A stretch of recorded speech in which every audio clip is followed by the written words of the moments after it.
Well, good evening. You are listening to Dr. Margaret and Dr. Katie Speaks on Soma Fusionmedia this evening, and we are going to be talking about Cogito ergo sum. I think, therefore I am. And it is a phrase that first appeared in 1637. It was written by Rene Descartes. And Descartes goes on to say, we cannot doubt of our existence while we doubt. And what he meant was that as long as we are thinking, we are living. But are we? Is the definition of life thought? Is merely pondering and fact-finding the highest form of life? Or perhaps a better definition is feeling, emotion, the things that often make life worth living.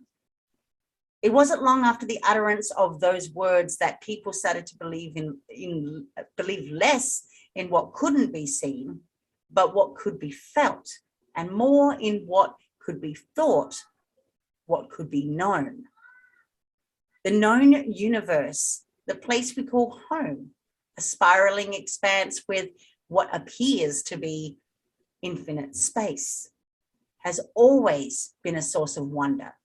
Just look up at the stars on a clear night and try to stop yourself from being in wonder, wondering if there's a life out there, wondering how many stars there are, wondering if we will find the end of space.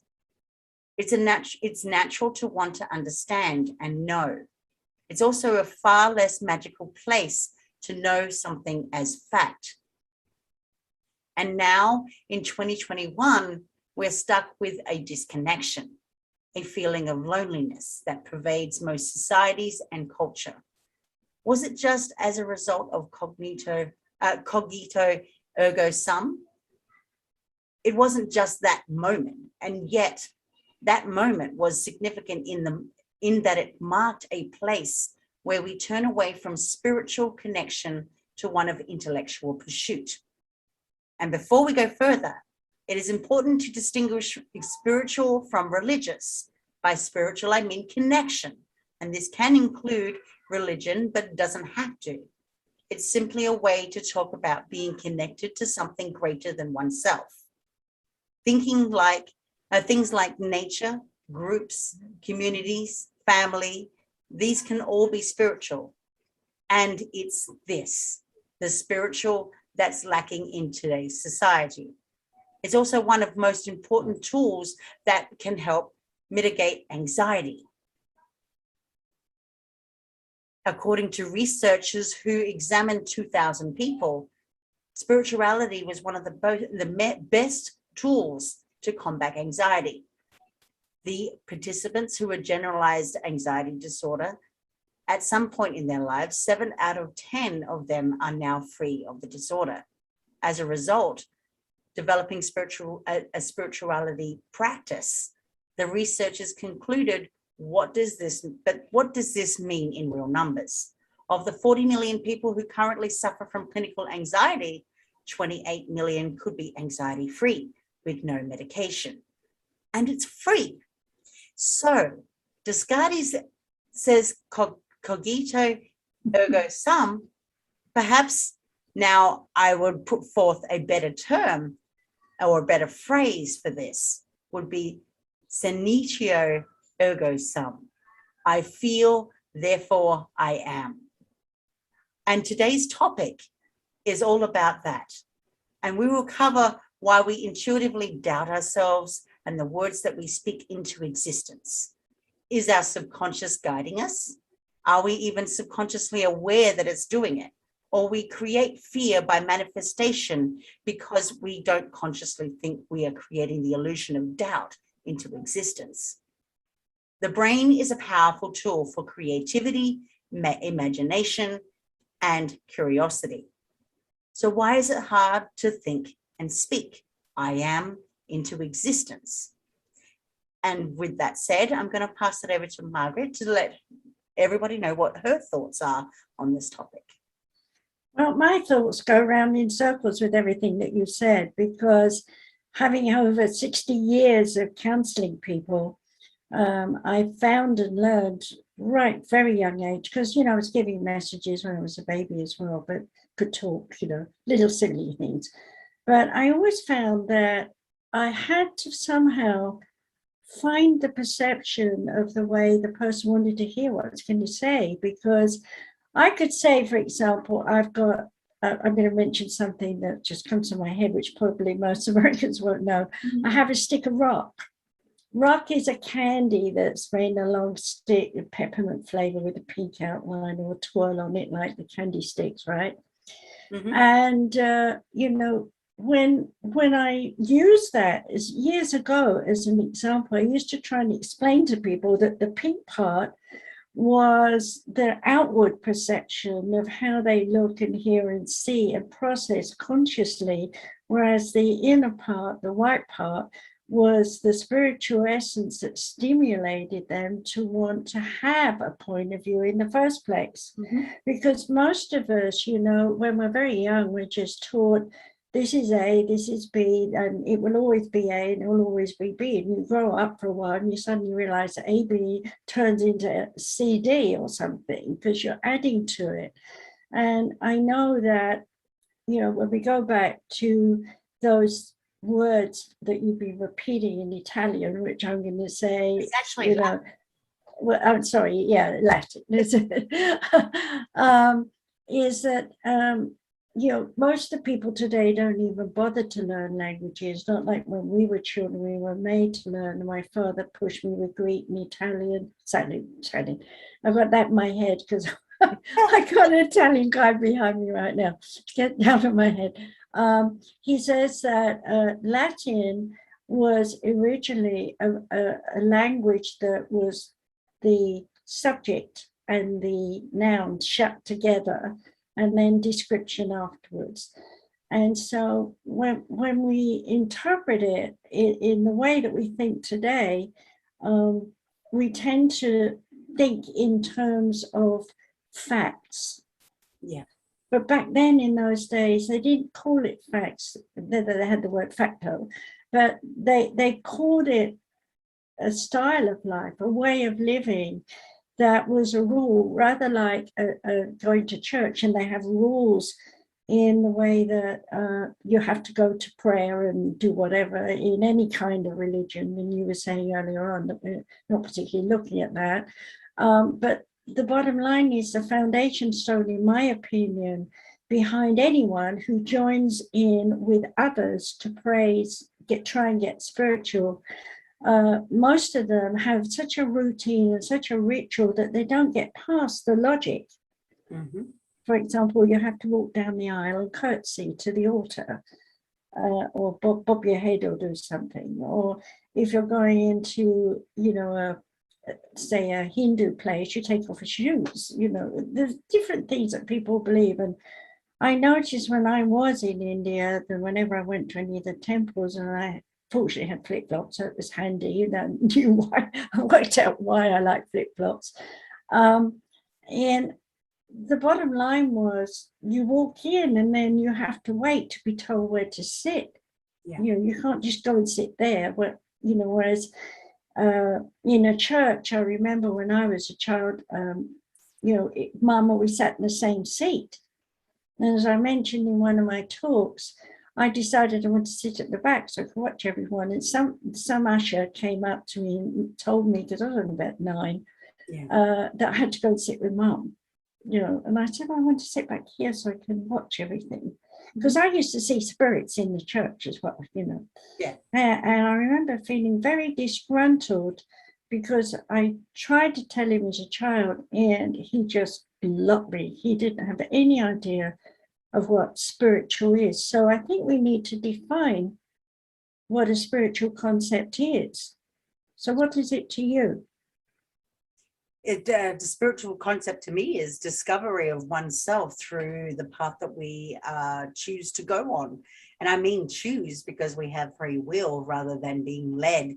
However, I will say something though, and it's a question that I'll put out, is that are we actually, are we rational beings driven by thoughts, or are we actually led by our own feelings? Because we always have that heart-mind connection.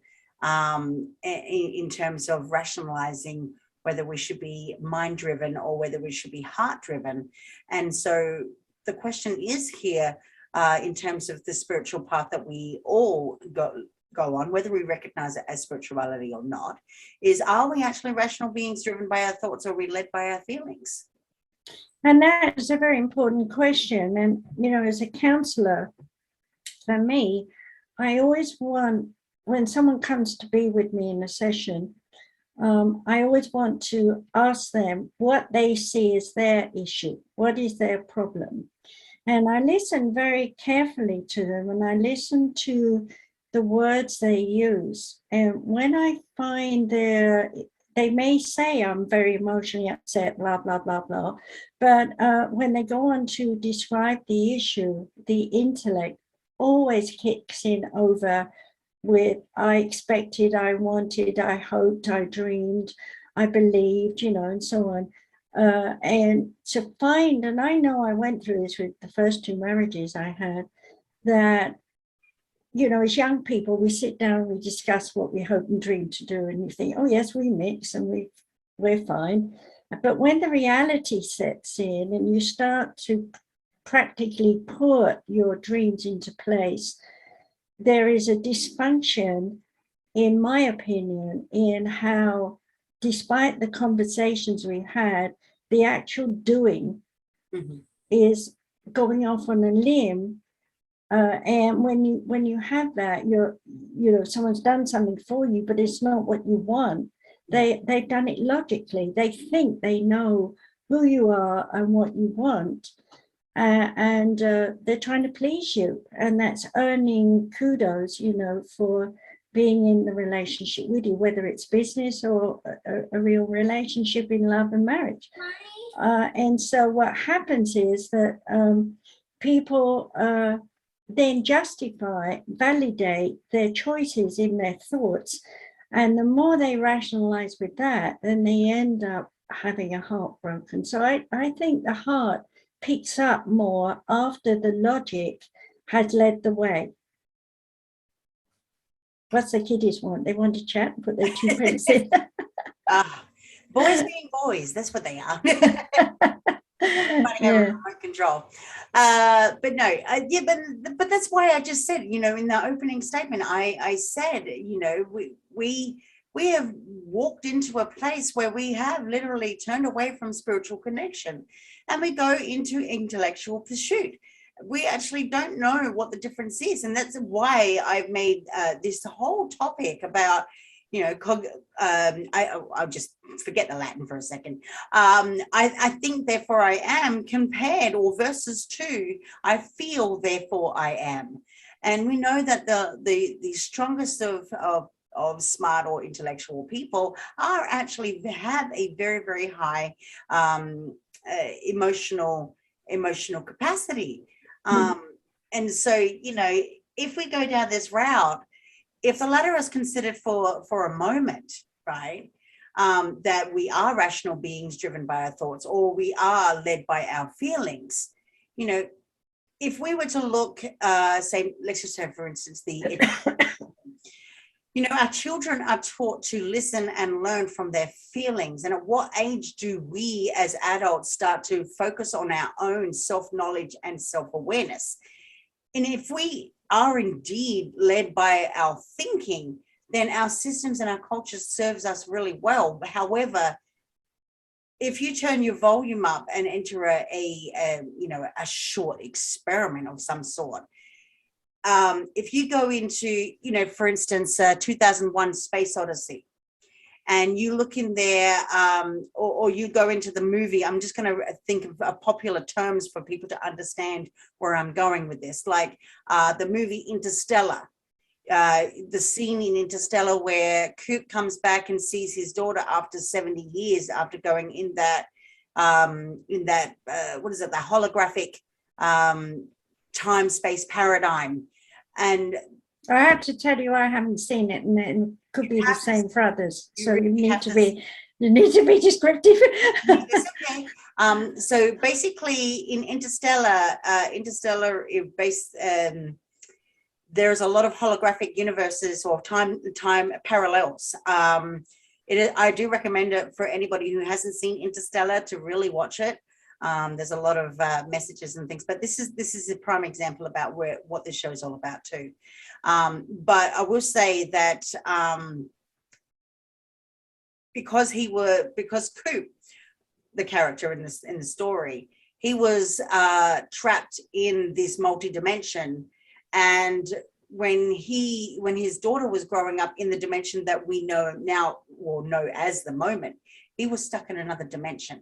And that dimension, when he finally got through the loop and went into the dimension where it is the now, it was 70 years later. And so when a father is stuck at the age that he was, his daughter is now actually double the age that he is now, and is now elderly. And so there are lots of different aspects as to, how these kind of things happen. But with these movements are a classic example of the power of I feel, therefore I am, rather than I think, therefore I am. Because, like I said, are we actually driven on emotion? We are driven on emotion. I do have an answer here for that in a way, because I want you to understand that the brain, the conscious mind and subconscious mind, has no time. It's not aware. You have to, like, if you're doing something and you see something and you respond to it emotionally, what you don't know is that you're actually reacting to something you've seen and heard in the past, which may not even come all the way into the conscious mind, so that you don't realize that you're throwing a loop on some issue and making a big deal out of it, not because of current situation, but because somewhere back in time you learned a different thought, and with it a different emotion that was probably quite hurtful at the time.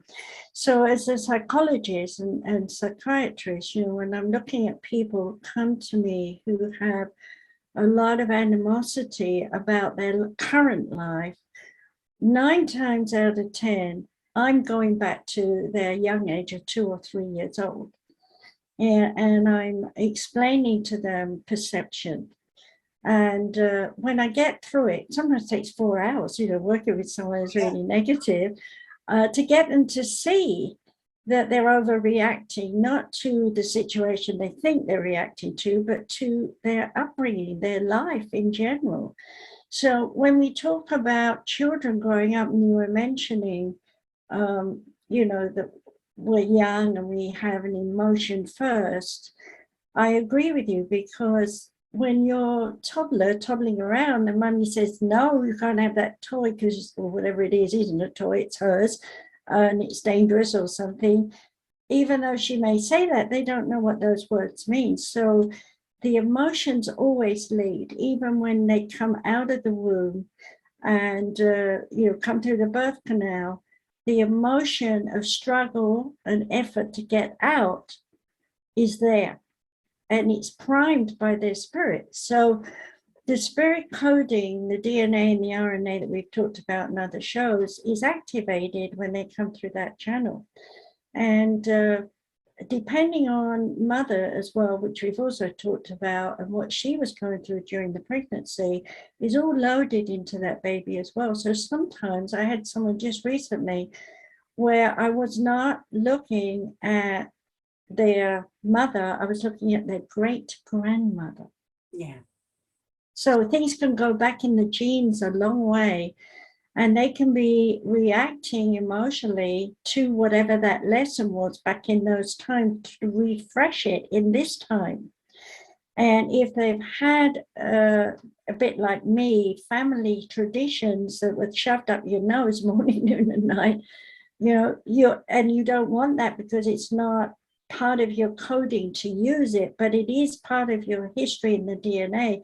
You've got to do your homework. You've got to rationalize that and find a balance. And that's what I find, especially when I worked with mental hospitals years ago, nobody understood that it was okay to have their own point of view And nobody understood that their point of view could change in the blink of an eye. So they adhered. It was like, this is it. This is my rule. This is what I do. And this is the way I feel. And they can't get out of it. They're trapped. No, they can't. Mm. But But on the other side, though, I am what I think you are if you demonstrate it. exactly. And I will say there, I'm going to switch it around a little bit further and put this forth to you, is I mentioned about I feel, therefore I am, I think, therefore I am. And what about I am, therefore I feel?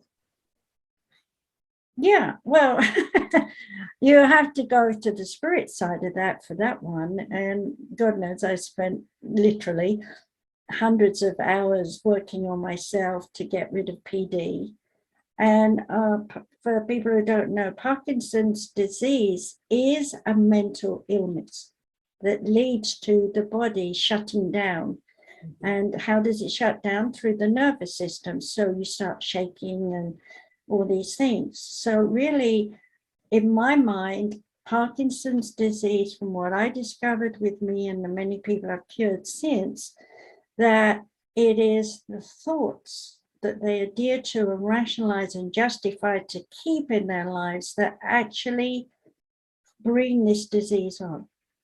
But if they're able to expound those thoughts into another dynamic point of view. So let me say you're looking at, I don't know, a lamp, and you're saying it's not bright enough, so you feel afraid when you go out in the street, versus you could say, wow, there's a lamp and I can see I'm safe. So you've got a choice from the logic, but what makes you actually ultimately feel fear or happiness is your choice, and that comes from your spirit. And your spirit makes sure you have those kinds of lessons in the growing years and the, I call the adult junior, because we all think 21 we're knowledgeable, we know all sorts of stuff, and years go by and you suddenly turn 40 and you go, I didn't know a damn thing. Excuse my language.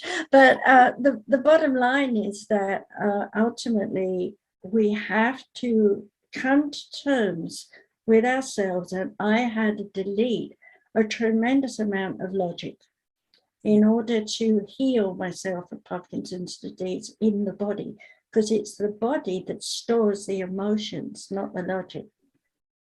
Does that make clear? Yeah, because we thrive on thinking logically, that which puts us at disease. And when we're at dis-ease, what is ease? In other words, we don't really know how to, using that word ease, to ease ourselves into a transformation. Mm-hmm. So we see other people who are really successful and their brains wired or whatever, we think, I want to be like them. But the bottom line is, even if we could give you all their programming and all their life experiences, you've got different mums, different dads, so you're going to have a different point of view. I've been in groups over the years where we've tried to establish new organizations and things like that, and the people all involved in every situation had lots of points of view about how they wanted everything to be put together. And there were always 2 or 3 present in, say, 20 people who dominated the scene. And in one situation in England, my husband was very good at being an ombudsman, the man between. And so he took on that role, and someone would go, blah, blah, blah, blah, I want. And he would say, I hear you, we understand you. Could you simplify that? Because they'd go on and talk forever. And you'd say, everyone has 5 minutes, and they'd be talking for 20, this kind of thing. And so one of the things that I noticed during that time is the need to impress other people with what you know.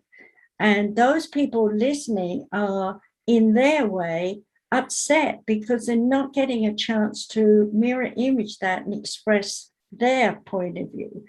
And when they do finally get to, I haven't really been listening well, because I've been waiting my turn and thinking what I'm going to say.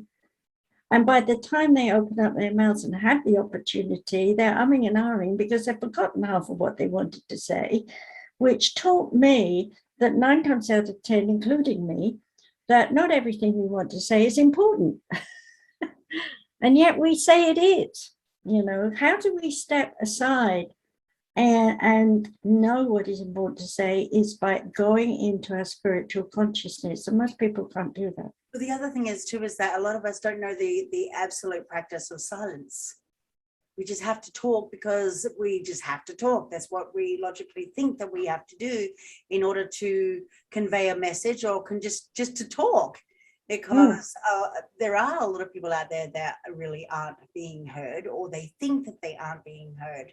But the question is here is, like you just said, is what we're saying important, or just we just talking for the sake of talking?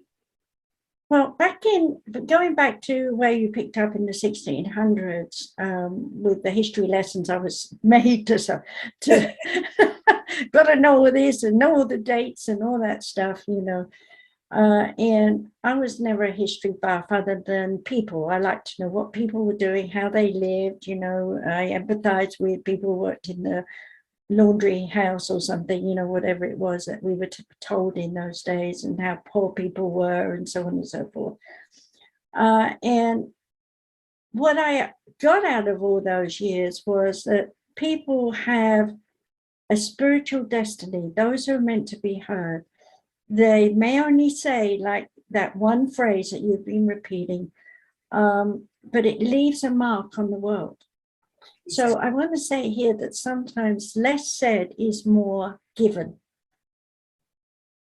because it gives people room to mull over it and think about what it means to them. And okay, they may trigger it into some dynamic thing that's very different, but ultimately it's made them think. And I think for me, over the years, we've been teaching so many classes and courses that I have to adapt, especially in different countries and working with interpreters. I have to adapt to the way they think. So here's an example.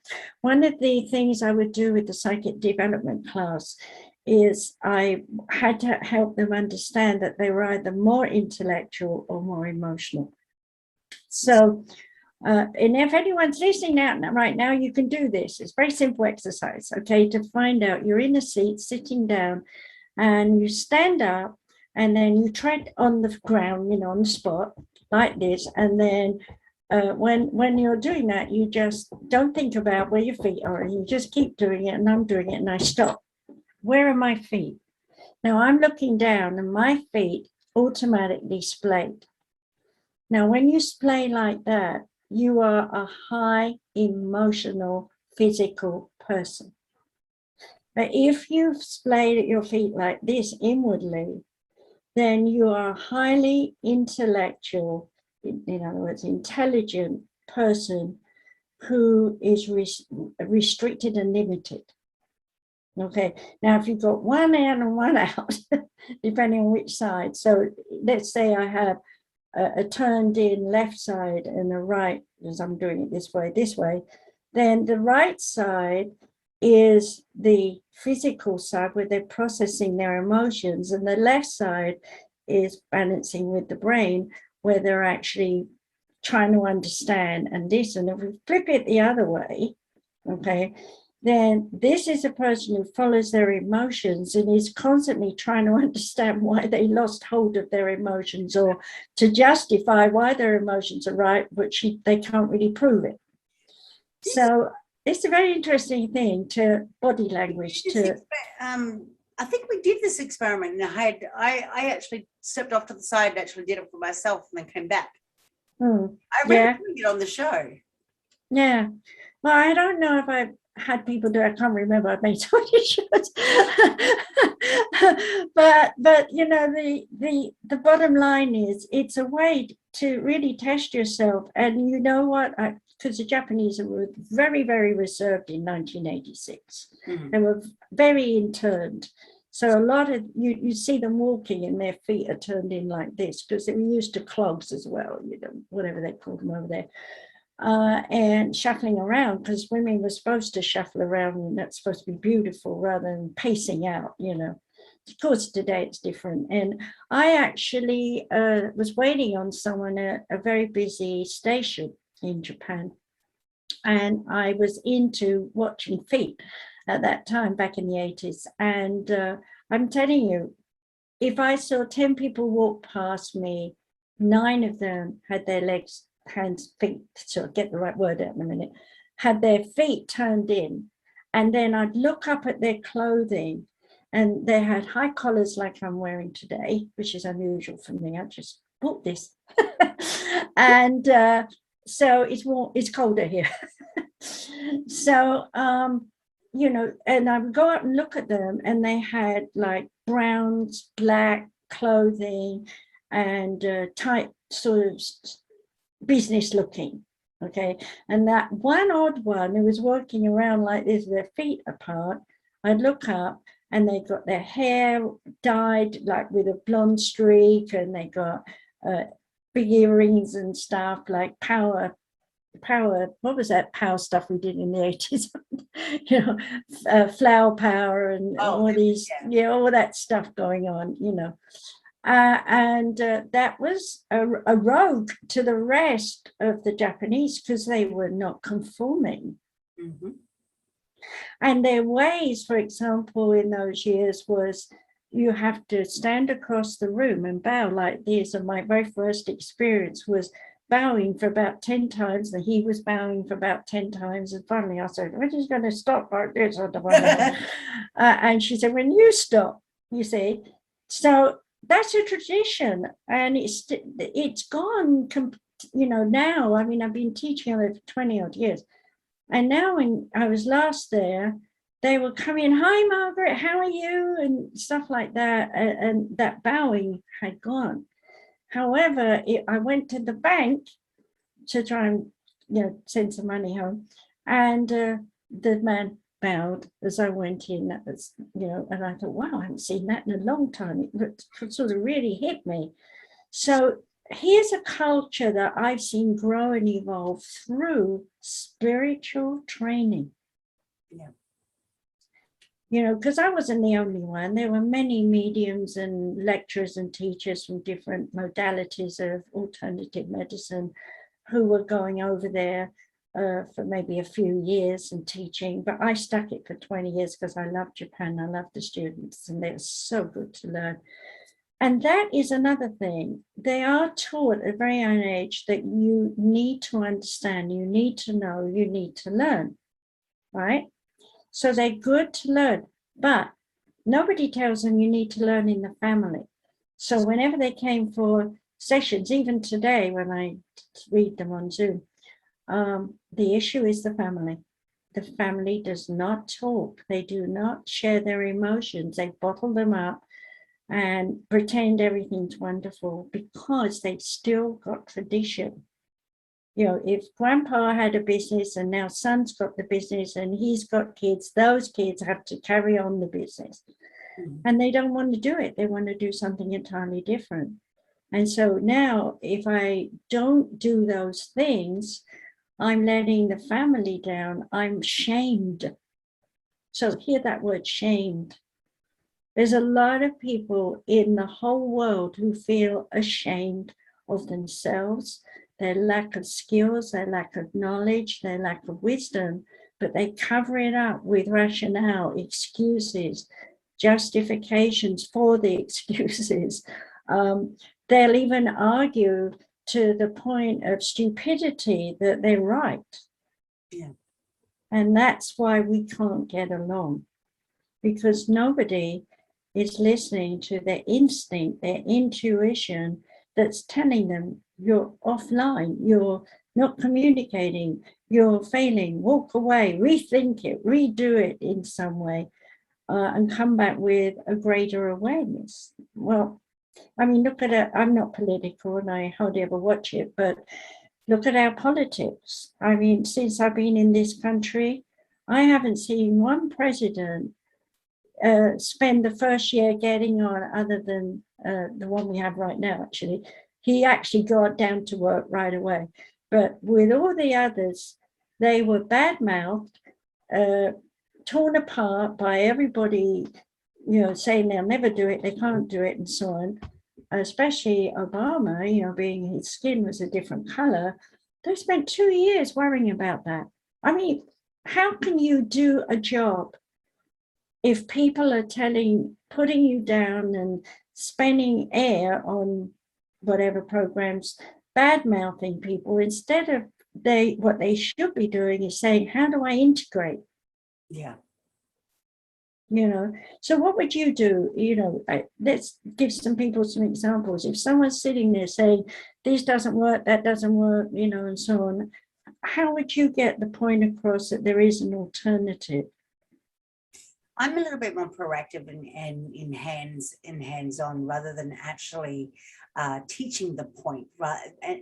Rather than teaching the point, I'd rather immerse them into actually learning hands-on what the practical aspects of actually learning is. And it goes into another thing. We've been talking about, I think, therefore I am. Mm-hmm. Feel, therefore I am. But what about learning how to learn? Well, that too is, because obviously the brain is storing memories, and those memories add together to, slowly through life to make a summation that we are who we are. But what about all the people who tell us who we are, that we are not, but we listen to them, we try and be who they want us to be? We're always trying to find that identity. And that is the biggest issue, is that with a lot of people out there that I've seen so many people trying to conform to find something to complete their identity. And that comes in the form of the most basic form, because we're all on social media these days.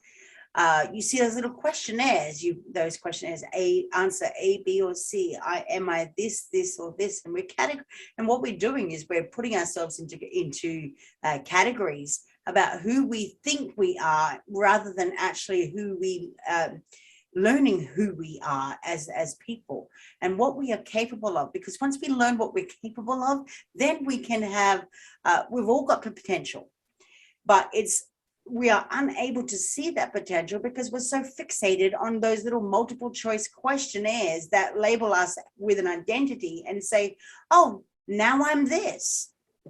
And once you label yourself with an identity, you're stuck. Yeah, well, that too is going on all over the place. When going back to politics again, or religion, you see, I've studied this, I am this. And once I'm this, I'm stuck in this. I have to validate I'm this by moaning and groaning or insisting someone follow my rules and regulations or do what I ask them to do. And of course, we have those little words that we talked about before, free will. And so it doesn't matter how much you're off at the mouth talking about what you know, what you can do, what you can help them with. If they're not receptive, whoever that person is, to what you're sharing, you have to learn to close your mouth.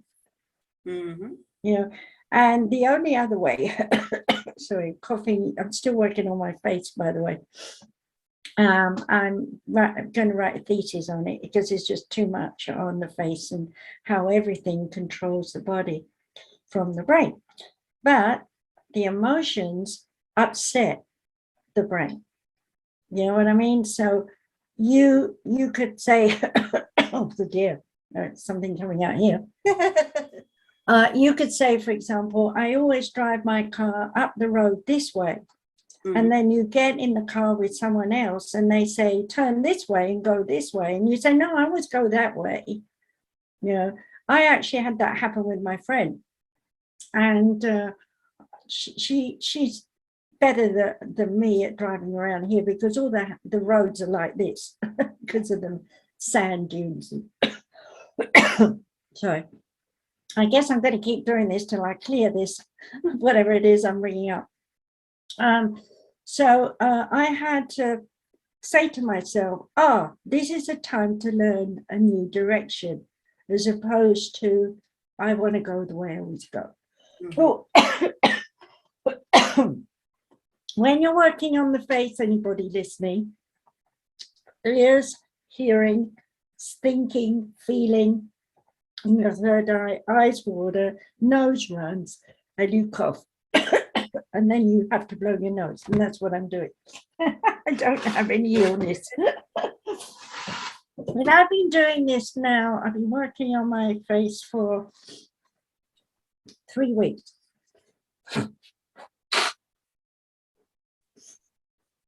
And I can tell you there are thousands of buttons in my facial appearances and that are related to the way I think and the way I feel.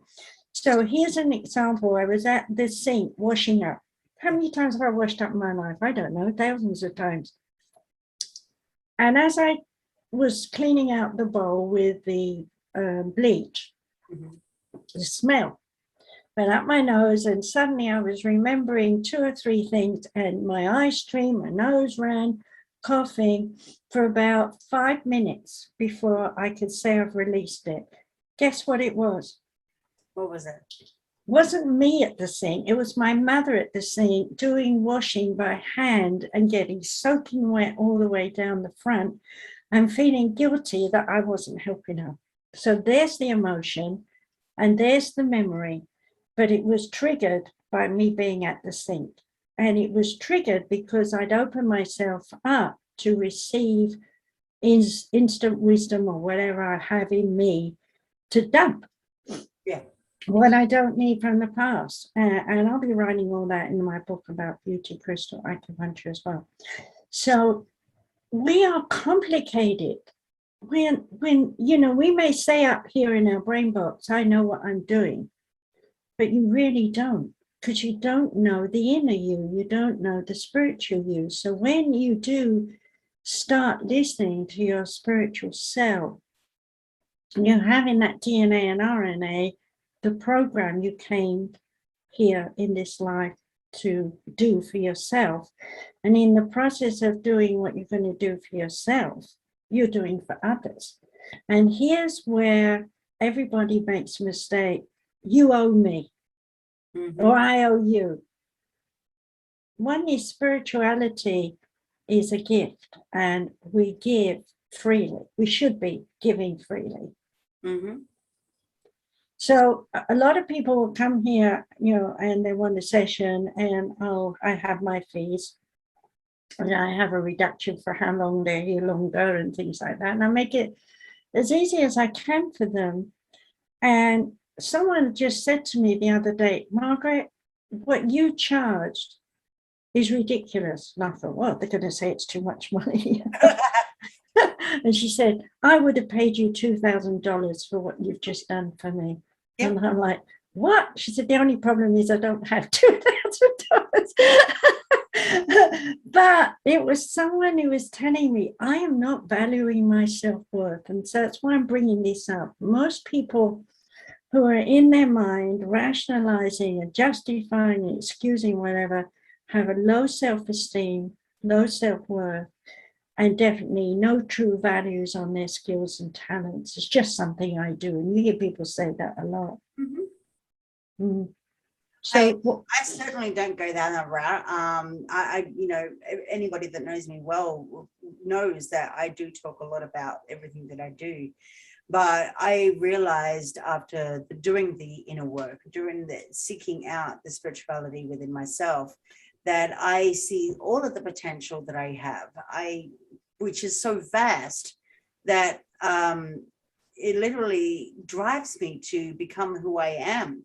And I do find that a lot of people are, they either think that I talk too much, or I am arrogant by it, or they are just intimidated because of titles or just the vast information that I have due to the intellect. But then you get the other people who then realize, oh, maybe I can learn from her.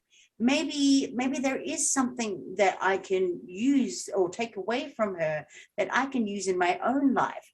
Or, you know, or maybe she is worth a lot more than what she says she's worth, because she is helping whoever she's helping.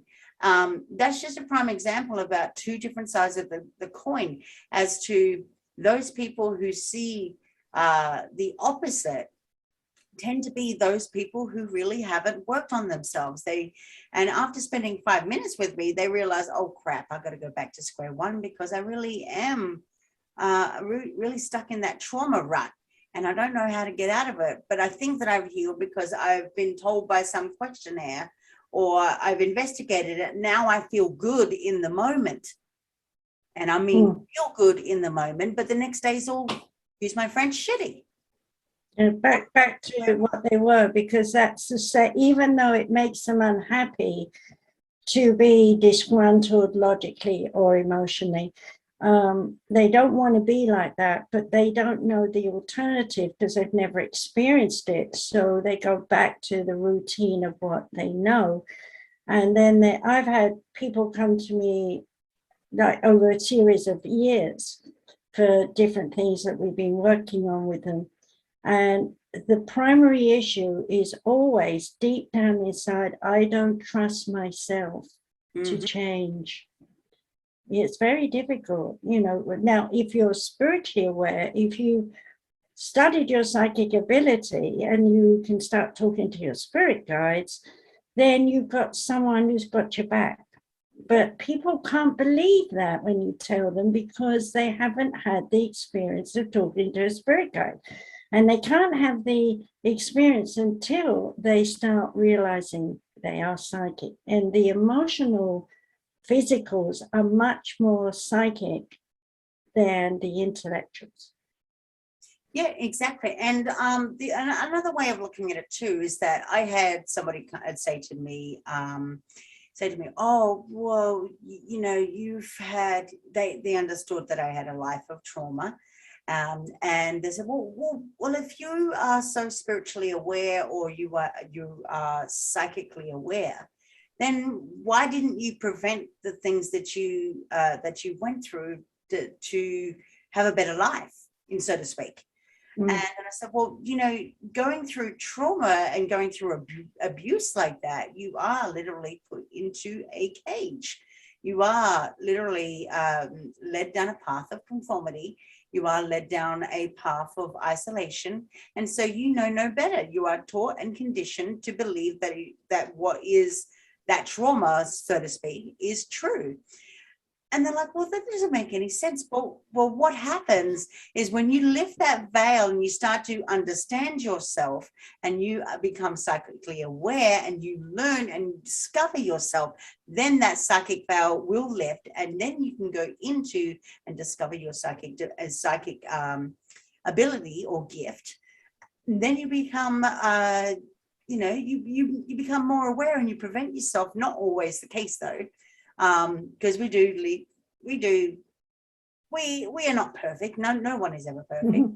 But it's not. I'm going to interrupt you there. I'm going to interrupt you there with a gem. It's important to say that when a person is approaching the psychic development, the first thing that comes up is the fear of the unknown, and goblins and ghoulies and demons and all those things that they've heard about in their religion, where they've been told that you need a spokesperson, i.e. the priest or the lama, rama, whatever, to speak for you, because they're supposed to be more spiritual, more ascended.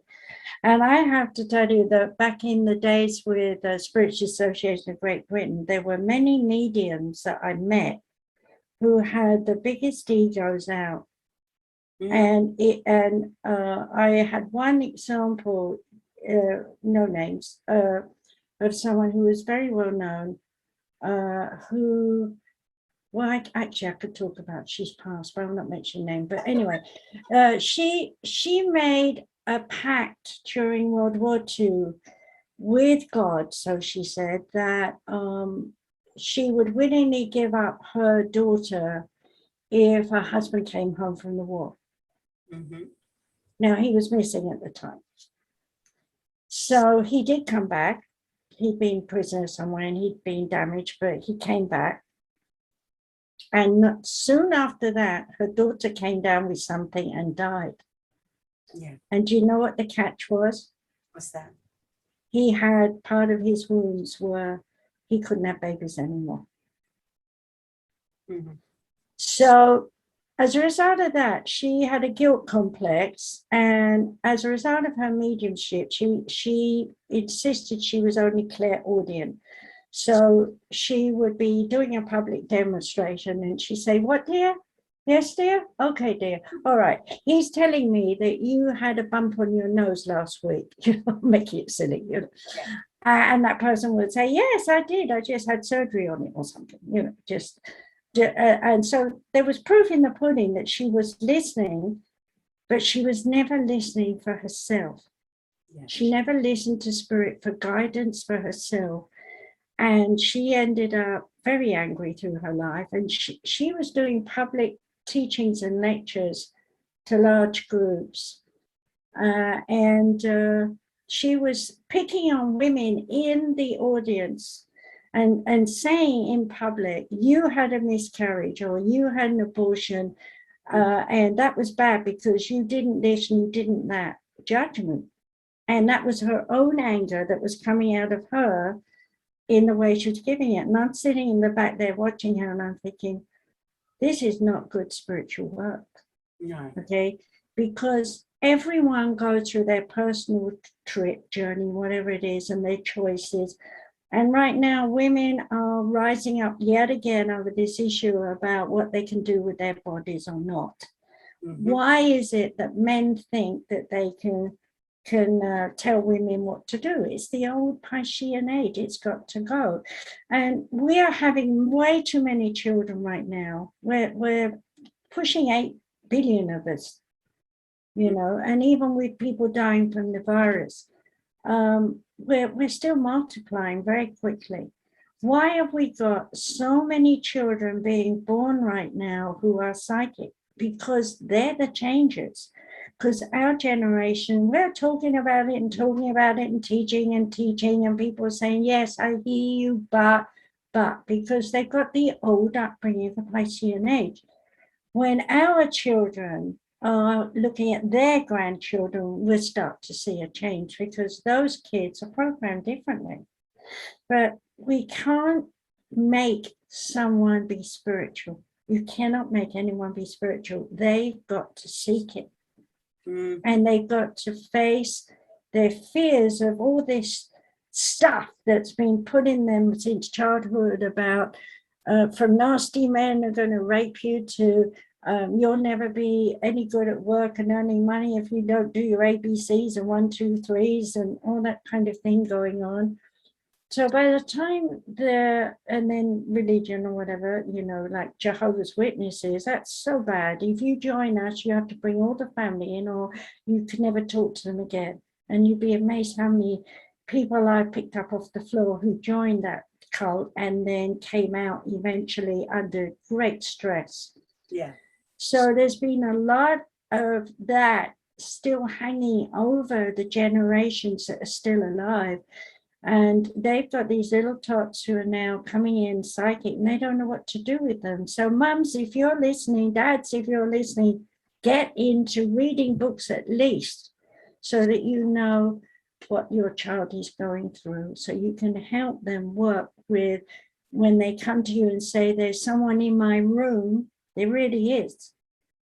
Yeah. And there really was when you were a child and said there's someone in your room. It's just that your mum told you it wasn't and you believed her. But you felt someone was in that room. That's your psyche. That's how your psyche starts, with feelings, not intellect. Well, that's exactly right. And that's, going back to what I said before, it's, I feel, therefore I am. It goes in perfectly with exactly what we've been talking about all this time. But better yet, maybe I should be saying, I feel and think, therefore I am. Yeah, well, that would do it as well. But then again, what are you thinking? If you're thinking that woman's wearing a terrible dress and I've got to go up to her and tell her that it's a terrible dress on her and she should wear a different one, then I'm not using my intellect right. because I've had people ask me, how do I look? And I think, my goodness, but I say, yeah, it's very nice. Exactly. What else are you going to say? But there are people who will come up and speak their truth, so they think their mind. Well, okay, you know where you stand with them, but where's the manners? Where's the politeness? Where's the sharing? Where's the listening? Exactly.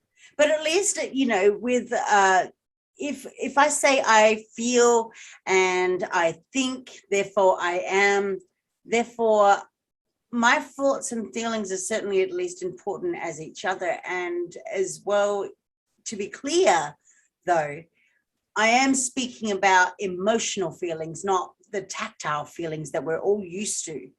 And so this is where I ask the question, do you feel me? Do you think me?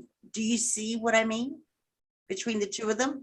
It's important to know what emotion really is. So let's better define what emotion is in terms of the emotional feelings that we experience and the tactile feelings that we experience. Well, if you're talking about plain pure emotions, it's it goes from love to hate. You can define it with logical words in between, but either you love something or you don't like something, and put it more mildly. If you're standing next to someone and you're feeling them, then you're feeling energy. So it's a whole different thing from responding to someone's emotional outpouring. You hear all the words, you see the crying, and you're immediately in your logic thinking, well, how do I comfort them? Maybe I hug them, or maybe I give them a diversion into something else. So it's still very much in the thinking process.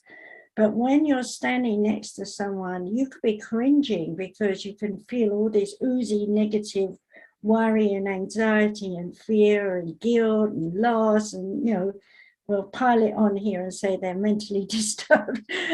And you're standing next to them, and that is going into your aura and it's mixing with you, unless you close down your chakras. And so many people don't know about the chakras. I will just say there are 7 major chakras, and you've got minors in your elbows, hands, knees, and feet. And so if you close down, then you're blocking them. What? Chakras in the face as well?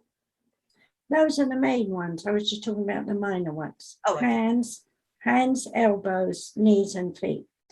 And the reason I mention them is because humbleness, to be humble, to be meek, means you get on your knees. And do you pray, or do you get on your knees and say, I know why I'm down here? This is my little saying in my books. I know why I'm down on the floor. I'm down here to scrub this floor like everyone else. But while they're busy complaining that they're down scrubbing the floor, I'm down there going, I'm getting an exercise. I'm learning to use my body, and I know what I'm doing, and I'm thinking and I'm planning something else when I've done this job. Okay. So I'm always, as you said, moving on. But a lot of people, they don't know how to do that because they've been told when you grow up, you'll be A. So they become A, and they're stuck in A. They marry in A. It falls apart. They wonder what's happened. Well, the bottom line is that marriage falling apart is to take them out of A and move them on to B, the next step in their life. Exactly, which is why we're going to allow for flexibility and adaptiveness to take a practical approach to the way that we view things. So rather than, you just made a great example, cleaning the floor down on our knees, making it a fun situation rather than a negative one. Oh, this is just another chore that I do. And you can relate that straight back into relationships that we have, like a husband and wife going to the store. It's not a fun outing, it's a chore, because it's a necessity that a household must have to fill our house with groceries. However, most people don't see it that way. It's the difference between a necessity and what could be. Well, I'm going to pick up on that and say, obviously when I was younger, I had 4 kids, boys, raucous all over the place. But if they came shopping with me, I taught them over time from very young, because babies reach out and try and touch things. I, you know, in some cases, if it was not going to be destroyed or anything, I'd let them hold it, and I say, "You can't eat that, can you? It's a box. Put it back."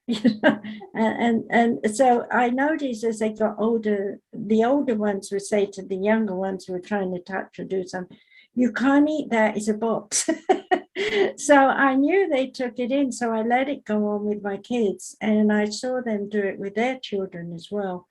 So I think it's very much a part of, you're also inviting the children to be able today, because they know what they want. Back in days when I was a young mother, you just cooked meat and potatoes and there wasn't any foreign food or anything, you know, that kind of thing. So they got plain food.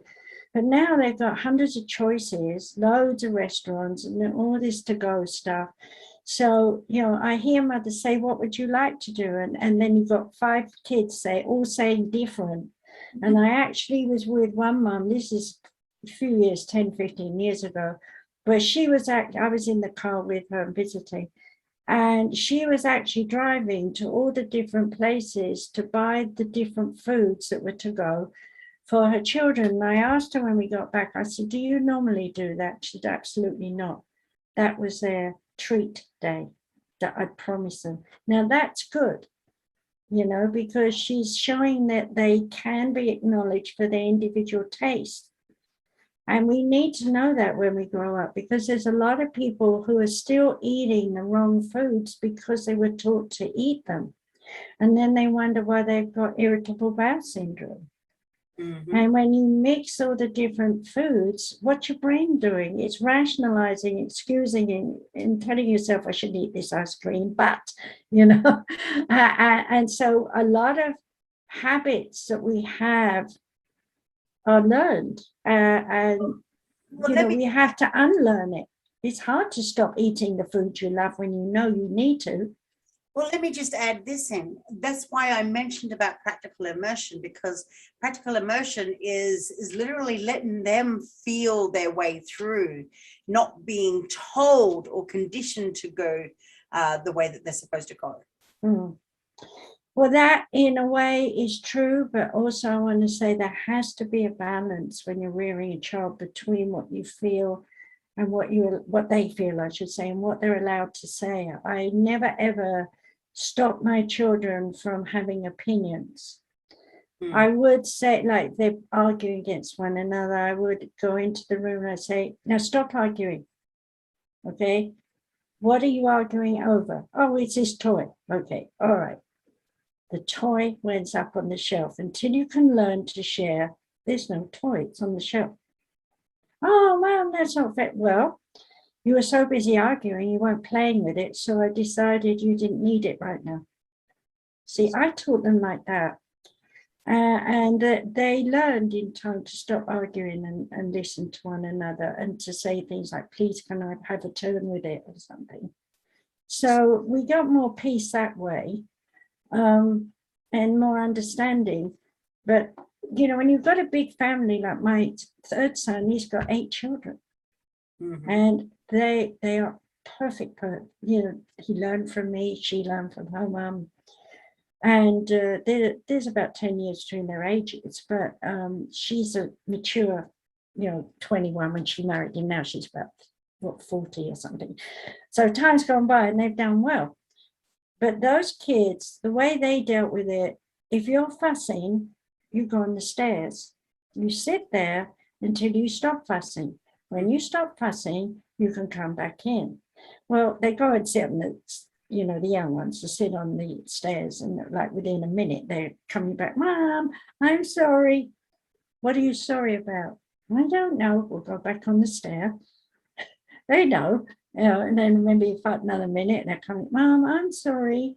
"Why are you sorry?" "Because I hit my brother. I shouldn't have." "Okay, you can come in. Now go up to your brother and say sorry." They talk like that all the time. It's so good. It's still a form of practical immersion. It's just that there are, you still, even when you were telling me about your taking away those privileges and you're still showing them practical immersion. Well, no, because what I'm showing them is that they were arguing, so much so that they weren't actually playing with that toy, so they didn't need it. That was the point of the conversation. But I wasn't taking it away from them. I was saying it's not needed, so we'll put it up on the shelf away. They learn that when you, it's the same with adults. I do the same with husband and wife. They come in, she never listens to me, he never this, we always arguing. And I say, okay, what's the core issue? I don't know. Well, why are you arguing over whatever? Well, she just upsets me. Well, he just does everything wrong. And there's all this stone throwing at one another, and I let them do it. I let them listen to it. And then I said, okay, let's change the point of view. And I completely flip it over. I'm not giving examples because I'm not dealing with the actual issue.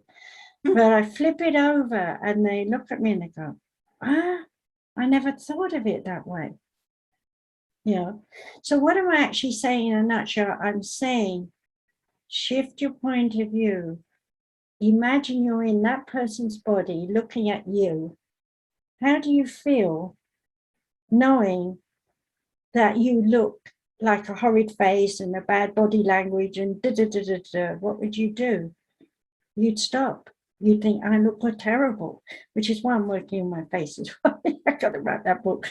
But we don't realize when we're miserable, crying, angry, moaning and groaning, whatever, we don't realize what energy we're putting out and how the people looking at us see that same thing, program, we call it, coming up over and over and over again in an attack mode.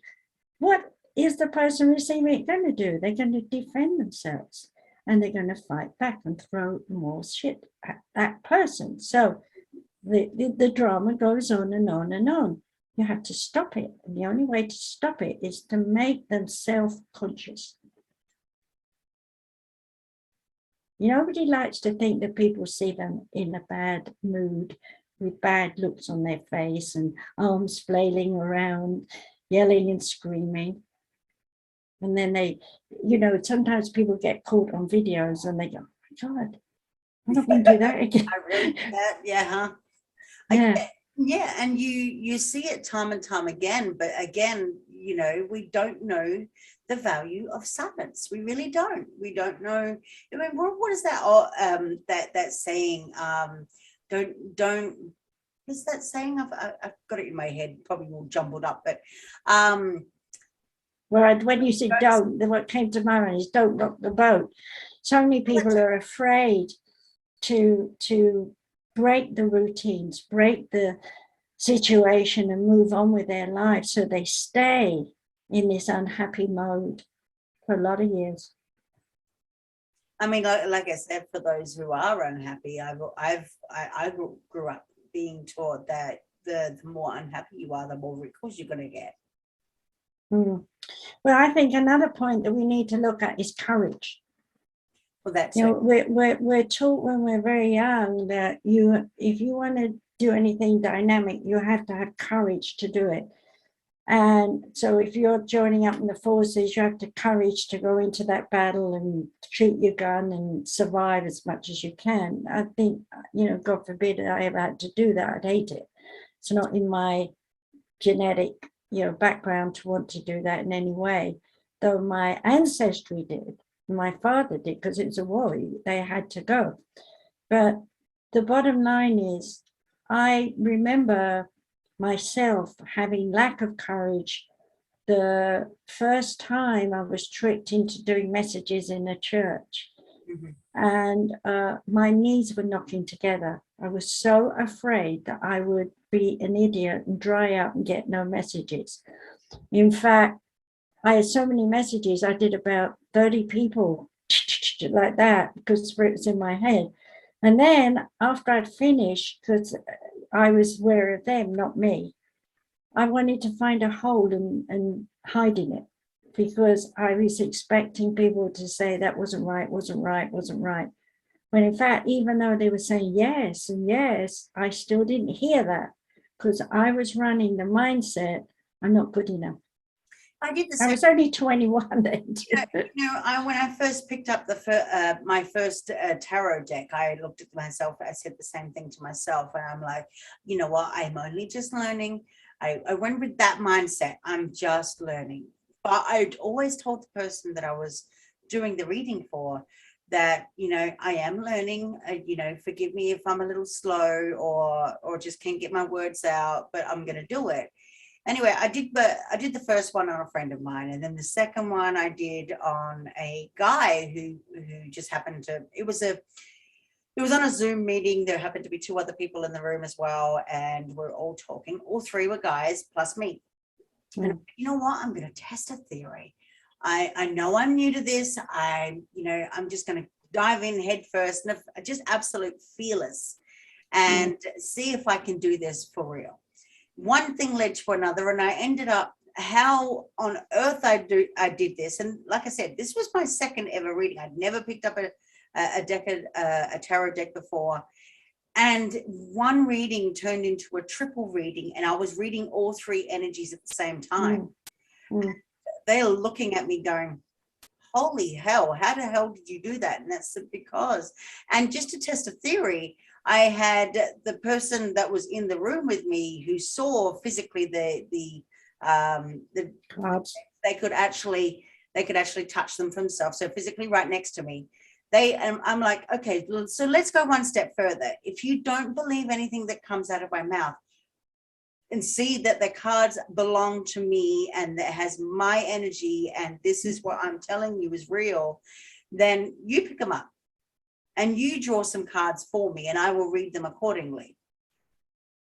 And they did that. And I'm like, I still got it all right. And then like, I'm looking at myself and I'm like, there's nothing you can do to that deck of cards. Well, yeah, I'm going to interrupt you because, you know, people are going to say, well, you sound very good, but what was happening to you was you were already open before that to your psyche.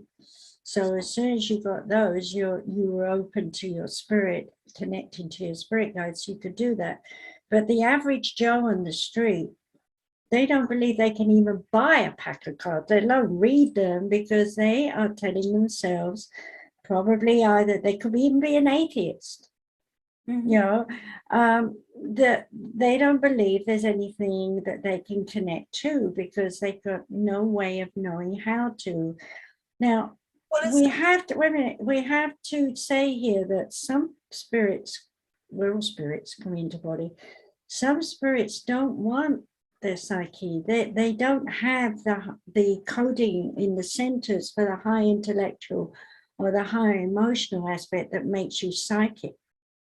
Okay, they're more in the everyday lower intellect and lower emotions and base chakra as opposed to the crown chakra.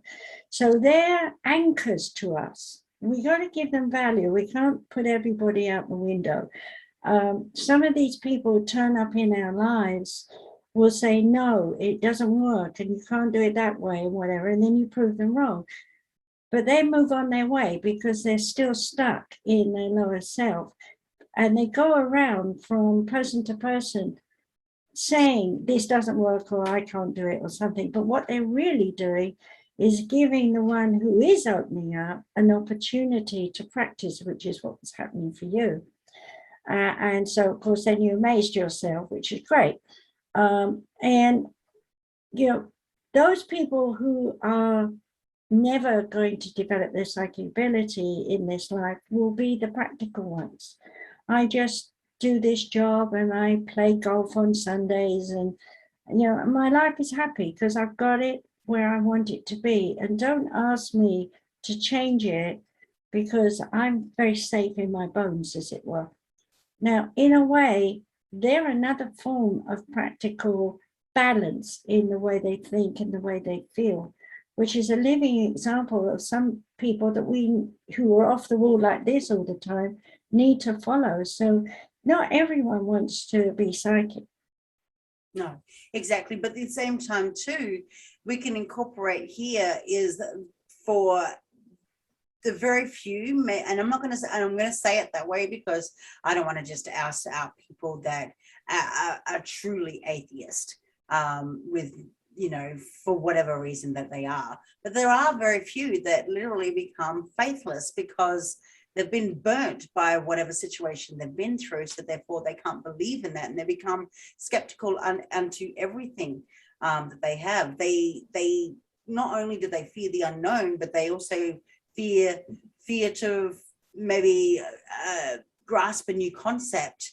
They seem open, but they're not open enough to grasp a new concept, and therefore they continue to become a cautious skeptics.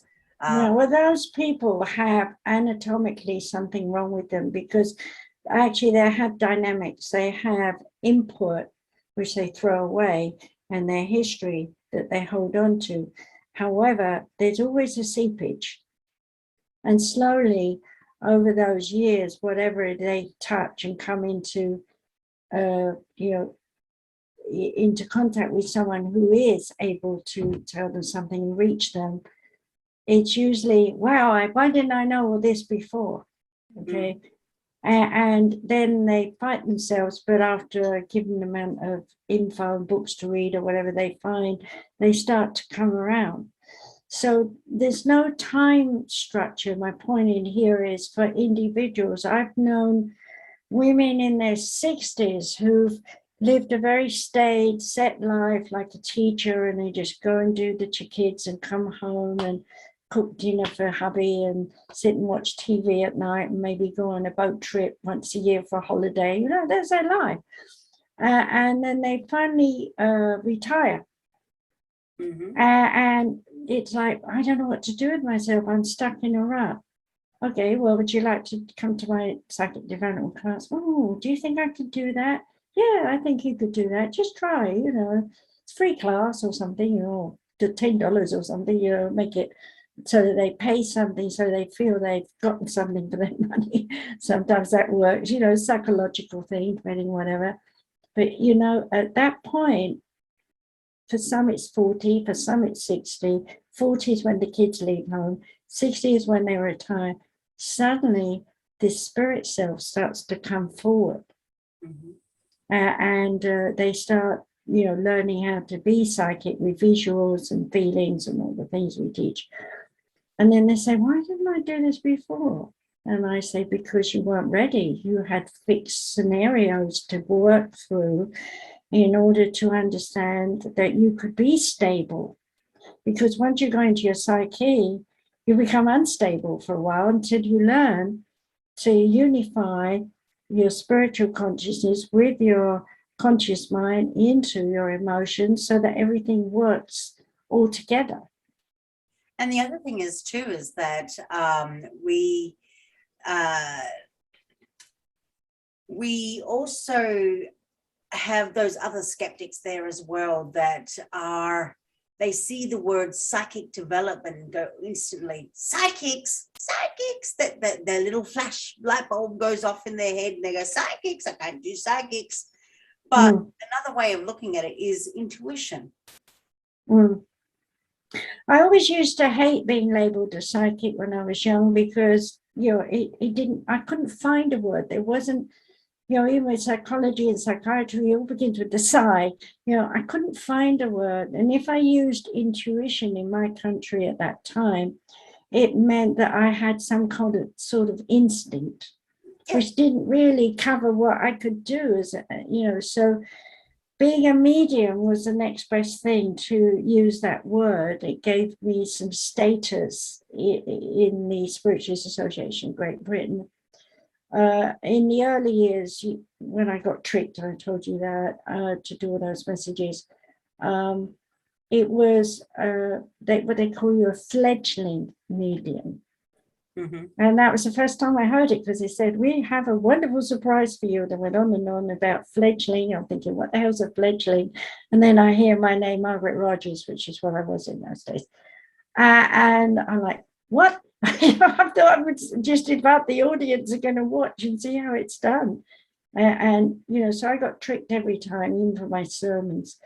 But, here's the example of what I'm saying. Sometimes people have to be manipulated a little bit to get out of their rut by being introduced to a small amount of the paranormal in some way, where they go, oh, how did that happen? Oh, I want to know more. And then they come back, it's like they're putting their big toe in, and it scares them. But given time and reading books, as I said, and talking with people who are teachers, they start to realize that they can actually do everything that I do. There's no reason why everyone on this planet could suddenly stop and talk to their spirit guides. I wish they would, but of course they won't, because they're too busy worrying about where they're going to get food, whether they've got a job or not, whether the crop's going to fail or not, whether we have enough water or not. It goes on and on. We are in an ending cycle now of the Piscean age and a birthing of the Aquarian age. So who knows what they're doing right now? Nobody. Even I don't know. You don't know. We keep talking about doing the university, but there's always something in the way. We walk 3 paces forward and 4 back. Exactly. Yeah. It's hard right now for anyone to really lay a foundation stone. Why? Because we don't want a history foundation stone. We want an awakening to a new structure, a new way of living. And every country in this whole planet wants that. Yeah, exactly. What was I going to say? You totally lost Well, what you'll come in, I'm sure. But what comes to my mind right now is, I have a bunch of Tibetan guides. Mm-hmm. And the Lama is Dalai Lama is really a very beautiful spiritual man. And the way they process when he will die, for example, they will search in the Tibetan way to find a new a new child born who has supposedly the body, the spirit of the prior Dalai Lama are now in another body. Mm-hmm. Well, I'm not going to tell people that's rubbish, because I have no right to, and I wouldn't. But I will say, why would the same Dalai Lama want to keep being in another body, and never getting off the earth for more than a year or two while they find someone else? Mm-hmm. The oneness integrates all the Dalai Lamas together in a oneness consciousness as they bond together in the spirit world. And so they can collectively give all that information to a highly psychic kid before he's even born, while he's still in the spirit world, so that he has an anchor into every one of them. And I've often seen the Dalai Lama talking and channeling, and you could only see him like you can see me, but because I'm psychic, I can see him transfiguring, because it's there. Because when you think of a video, it's just energy doing this all the time, and I can, through my third eye, separate the specks, and I can see the faces of spirit guides as he's channeling. And we all can do that, and people don't realize that, because we're looking for a psychic and a medium who's going to talk to Auntie Sally. But you could just as easily be quiet, go into your psyche, go into your spiritual self, sit there and just think on the person and they will come to you. Because in the oneness, there is no separation, whereas here on earth, it's all about what you think and what you feel and what you did, and let's all judge it. Well, the other thing is too is that a lot of us don't have or not disciplined in mindfulness. That mindfulness is one of the stepping stones of spirituality in terms of discovering ourselves. And that goes into meditation. When we close our eyes, we breathe and we focus on our breath, and we notice when our thoughts will shift from breath to an impulsive, non-controllable thought. And that is when we have a thought where we are somewhat impulsed by the thought itself, that leads to the action that we may or may not carry out. Mm. And if we may or may not carry out, at that point, we are deliberating, which leads to procrastination. And so we're back at, we're going in that spiral circle, going back to square one.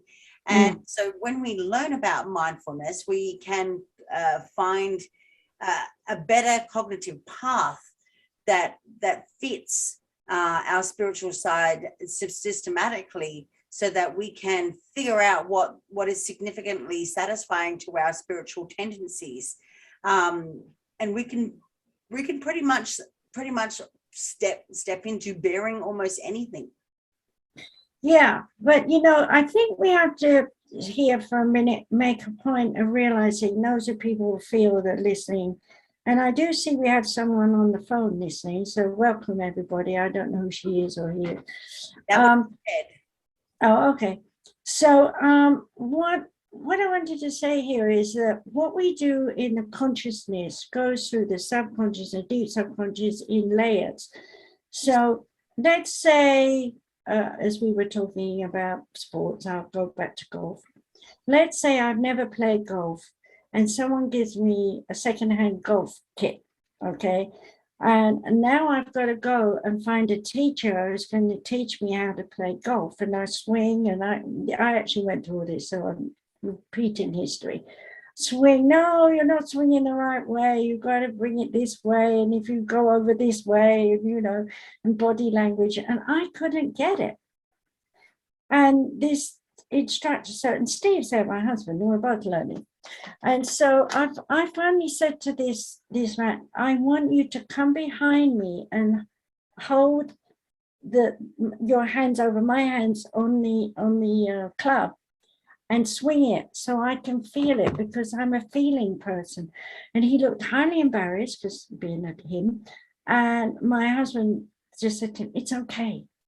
She's a physical. And he went, what? Anyway, he took his courage and he went behind me, and I was relaxed into his body to let him lead me. And he swung it 2 times as all, and I got it. Mm-hmm. Now, my point of that is, this is how we learn. We're either learning by someone physically picking us up and showing us and touching it, and it's hot and it burns us or something like that, or we're watching and we're asking questions. Why are you sharpening that knife that way on a stone? Well, I remember asking that my grandpa, because he used to fish, things like that. And the curiosity leads us to ask questions. And if we're really interested, then comes, let me try it. Mm-hmm. Okay. But the caution is in the beginning. It says, I want to know the steps. I want to know what you're doing, because I don't want to look an idiot if I do try it. And if I do try it, I want to know the steps so I can get on with it and get better at it. And if I'm driven enough emotionally to the desire to want to be good at it, I will never stop. It becomes constant need, and people do that. Okay, in business and in work, everyday life stuff. They don't seem to understand that getting into your spirit self is the same. Mm-hmm. It's no different. You got to ask questions, you got to touch it, you got to play with it, and you got to find a part of the way you want to work with it, and off you go. Like we've both written loads of books. Whereas my teacher told me in school I'd never write because I couldn't spell, because I was dyslexic. They didn't know that then. They said the same about me, and I failed English. Yeah, me too. I took my O-level 4 times. In those days, the O-level, the the subject they gave you to write it was paper like yay big, really big paper. And you had to fill 2 sides. And they gave you a choice of topics to write about. And this is literally the types of things they gave us. A journey on a train. The only journey I'd been on the train was out to Seaside and back on the summer holiday. What did I know about trains, how they ran? I knew there was steam back in those days. Just older, and so I was rambling away, writing, trying to fill up all this page, and I only got 1 page done. Mhm. And then when the grammar came, it carried about 47, and I would get like 44 for, because I gave you the numbers, 44 for my grammar and 2 for my essay. I'm not joking, because I had no meat in it. I had no experience. Well, my reason for bringing this up is people in general who have a set life, go to work, come home, watch TV, eat, go to bed, they have no experiences beyond that. So they don't desire, they don't, or maybe they desire, but they don't want to try because they're afraid they'll lose what they've got, Mhm. or it will change them so much that the family won't like them anymore, or that they're accused of doing something on the side when they're learning and studying, or having an affair or something. I mean, it's amazing how the rest of the family or associates around that person who's changing are suspicious that they're up to something that's bad. Mhm. And you have to fight your way through all of that. And I know I had a lot of accusations. Where are you going? I'm going to do a church service at night. Well, what time will you be back? Well, it finishes at 9. I should be home by 9:30. Oh, okay. Well, I arrive at 10.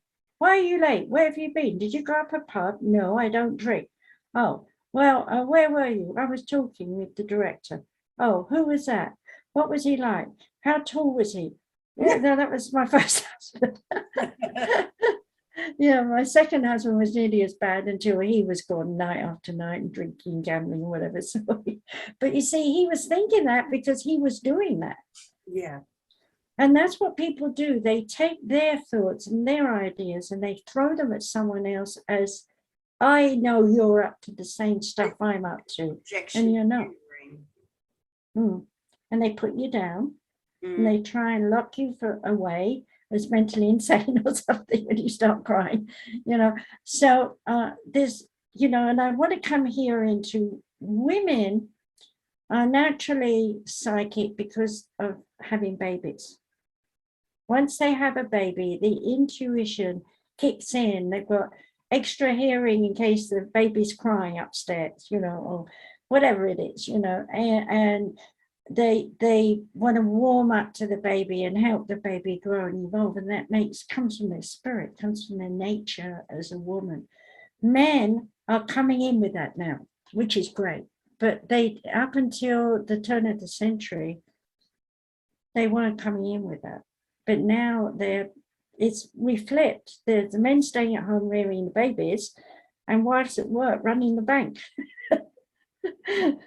Yeah, it's quite funny, really. It's a weird society that we live in right now, because it literally is that. Women are pregnant, they give birth, they're the ones that go back to work, and daddy is at home literally running the household.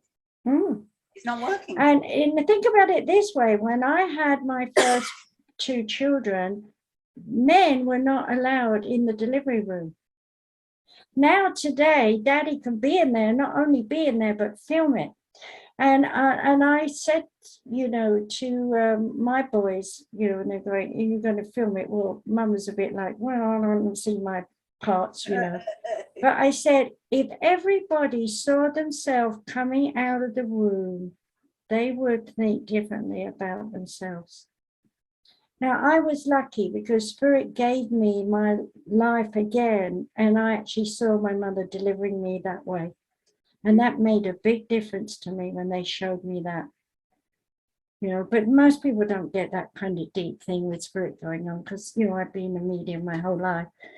And, I've written about these things in my life story book, but I wish everybody would do it now because they've got videos, they've got cameras, I did all of my births, and my births were all cesarean. I've never had a natural birth. Never got to that point, fortunately. However, even though as a woman who is giving birth to a cesarean, you can't just like look up and look at what they're doing, because there's a sheet in front of you. However, if you're really clever and they got the overhead OR light in the right place, you can watch the whole thing. And of course, you know, back when my ex-husband was there, he would look peer over the sheet, see what I could find. Oh, yeah, there's the baby. Follow the baby. Let's see, here we go. And so, yeah, that's exactly how I got to see. And that's a miracle in itself, that you are of the age and the period in history and time when they could do the numbing in the back, you know, what they call that, forgotten now right now, but I know what it is, but I can't think of it. Spiral Yeah, spiral tap. So, you know, that you could be awake and see that. Now, when I had my last boy, that was easier. No, I was knocked out. And the pain was atrocious. And they were saying, open your eyes, we can't give you any morphine to do open your eyes. Trying to force my eyes open. And when I had that baby, I was out of body. I was on an island. I was back in some past life as a guy with Hawaiian kind of type people around me. And all of a sudden I got to get back. And I literally ran down the off the sand and onto the water. And I was running on the surface of the water of the ocean. And I couldn't get back. And I yelled out something about help me to the oneness. And I felt a thud in my back. And I came back into the body. And knew I came back. I mean, I felt myself come back into the body, and then the pain. Now, most people can't have those kinds of examples because they don't have trust in coming. You'd be amazed how many people say, I want to come out of body. I want to see what I'm doing. And I've taught them how to do it, and they just fall asleep because it's too scary to know you can be out of your body. And one of the common things that people believe is if you go out, a demon will come in and take your place and you can't get back in. And that's an overflow from the witchcraft days. I will say that, yes, I've heard that story a lot. And a lot of people are very fear the astral, because the astral is very dangerous. Well, that is to a certain extent, but it's not entirely, no. And I think they're using that fear tactic a lot, especially even now they're doing it. I know that there are some groups, there are some psychics out there, psychic mediums that are actually preaching that. But no, it's not really that dangerous if you understand what you're doing in the first place. It's the same with cord cutting. There are a lot of people out there that are preaching the same thing. Don't cut cords because it's dangerous. It's a dangerous practice to do. But I can't say I've heard that anywhere. I've heard it. Interesting. They've said the same thing. That are these young people your age are saying this? Yep. And so, well, I guess they're into making a lot of money. Well, obviously. But do you remember the first show that we had? And I came down, I think it was the first or the second show or something. And I came out and I said, you know what, these people in these communities are preaching so wrongly, the wrong information, that I'm fed up with it. And the reason being is because, you know, we teach the things that we teach because we teach it from our heart and our knowledge base. But at the same time, we're trying to teach it because we want to teach you the right way, instead of thinking the skeptic's way or the unfounded way, just by word of mouth of this person's picked up this information, so therefore it must be true.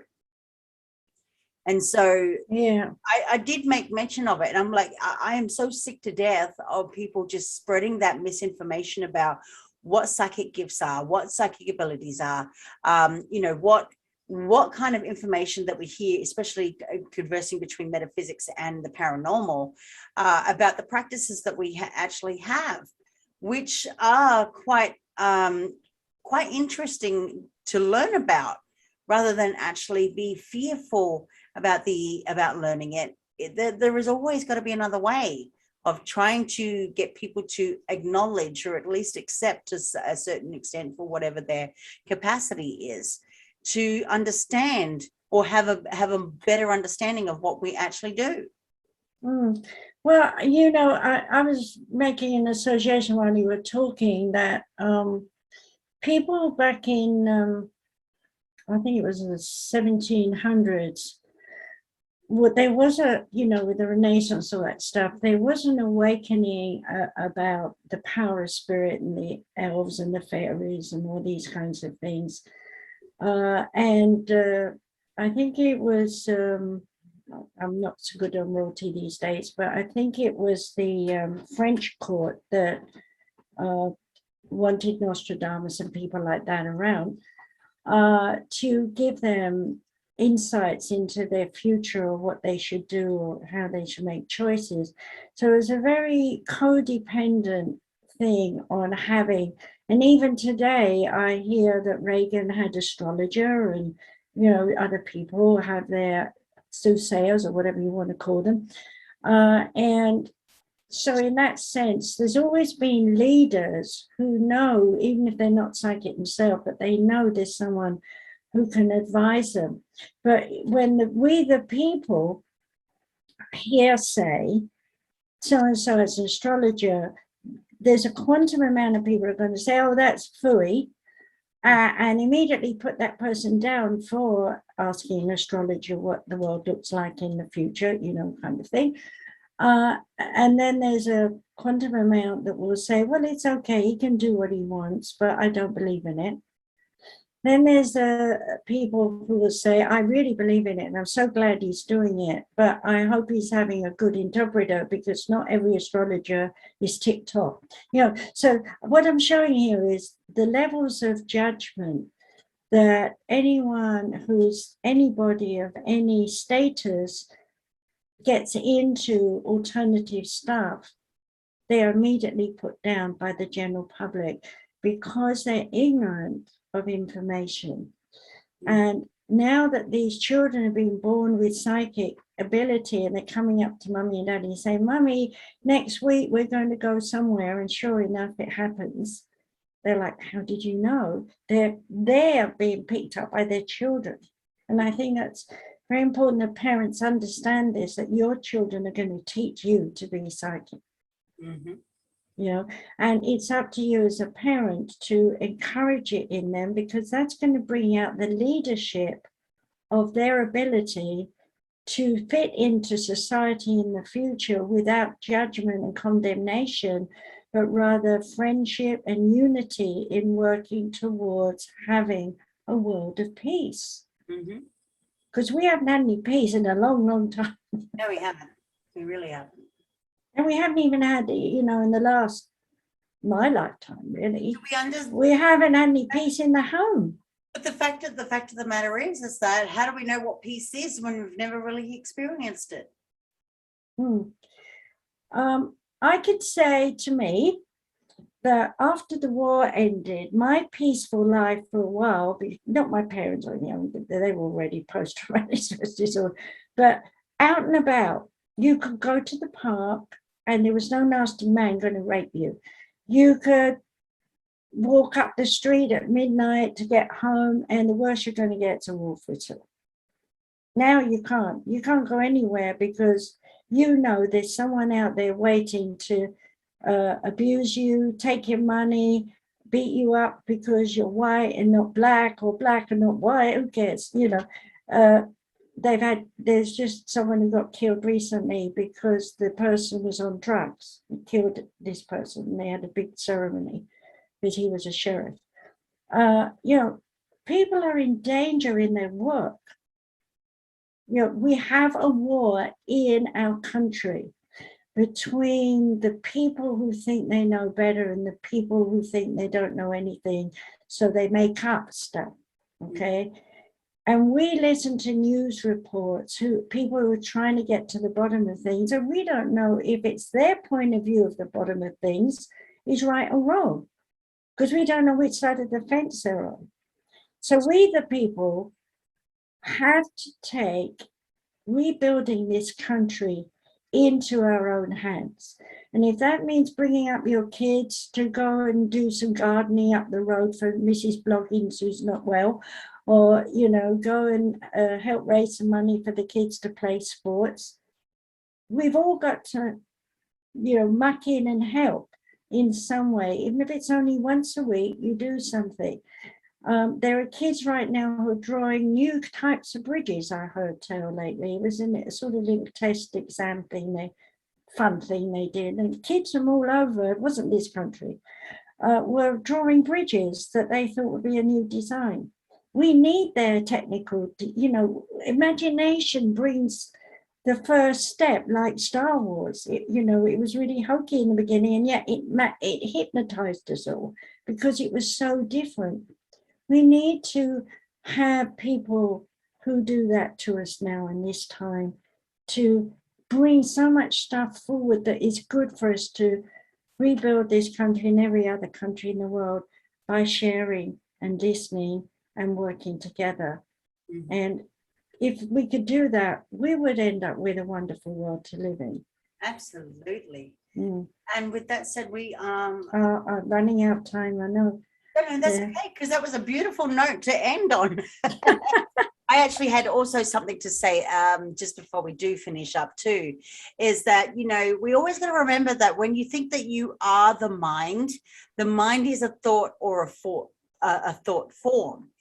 A thought is, remember that a thought is an illusion. And therefore, when you think that you are the illusion, but remember that too, that an illusion is not real. An illusion is a perception of yourself, but that perception may or may not be true. For example, I'm just going to finish up with this. If you believe that you are not creative, but others are like your paintings, then are you creative or not? But the answer to that is yes, because you painted, but your mind may think that you're not creative. And how many times, of course, do we criticize ourselves for something that we've done? And if you believe that you are creative and others say that you're not creative, are you creative or not? But it all depends here. The reason why I gave that example, but it all depends on the perception that you have about yourself and the perceptions of others around you. Perception, remember that perception is just an opinion or a thought that may or may not be true. And therefore, in my closing statements, a statement about I think, therefore I am, should be revised to I think, therefore I am not, because you are not your thought, you are not your mind, and you are not your perception. You are your spirit, your heart, your mind, and those are tools that can keep and that you can keep and you can use to help your spirit to operate in the external world. And the spirit gives you passion. Exactly. And always remember too that